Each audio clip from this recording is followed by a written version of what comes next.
ओडिशा के एक छोटे से गांव में माधवी नाम की एक बूढ़ी औरत रहती थी। पति की मृत्यु के बाद उसका जीवन अकेला था और उसे कभी मां बनने का सुख नहीं मिला। गांव के लोग उसे संतानहीन होने के कारण अभागी मानते थे। माधवी के आंगन में भगवान जगन्नाथ का एक छोटा सा मंदिर था। वह उस मंदिर में रखी मिट्टी की मूर्ति को अपने बेटे की तरह मानती थी।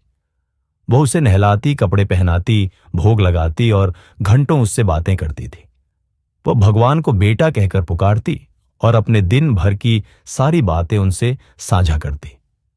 गांव के लोग उसे पगली माधवी कहते थे, लेकिन उसे इसकी कोई परवाह नहीं थी। वह कहती थी कि जगन्नाथ उसका बेटा है और वह उससे मिलने रोज आता है, उसकी थाली से प्रसाद खाता है, बस उनकी आंखें उसे देख नहीं सकती। माधवी के लिए भगवान कोई देवता नहीं, बल्कि उसका इकलौता बेटा था। माधवी का जीवन एक तपस्या जैसा था, जो बिना किसी बच्चे की किलकारी के भी पूरी ममता से भरा था।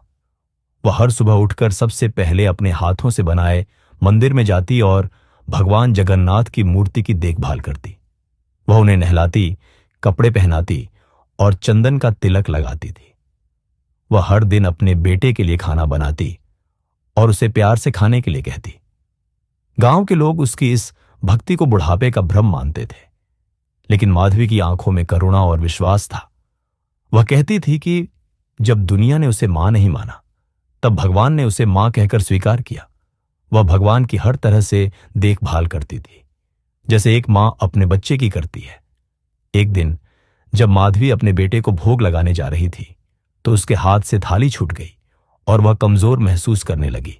पड़ोस की औरतें उसे संभालने आईं और डॉक्टर को बुलाया गया। माधवी की अंतिम इच्छा अपने बेटे के दर्शन करना थी। जब उसकी सांसें टूटने लगीं, तो कमरे में एक दिव्य प्रकाश फैला और भगवान जगन्नाथ एक 8-9 साल के सुंदर बालक के रूप में प्रकट हुए। बालक ने माधवी को मां कहकर पुकारा और हाथ थामा। माधवी ने अपने बेटे को देखकर शांति से अंतिम सांस ली। अगली सुबह गांव वाले माधवी के घर पहुंचे और उसे शांत लेटे हुए पाया। पूजा की थाली में प्रसाद का कटोरा आधा खाली था, जिससे सभी को यह एहसास हुआ कि भगवान सचमुच आए थे। यह कहानी एक मां के प्रेम और भक्ति की पूर्णता थी, जिसे दुनिया ने वहम कहा, पर भगवान ने सत्य बना दिया।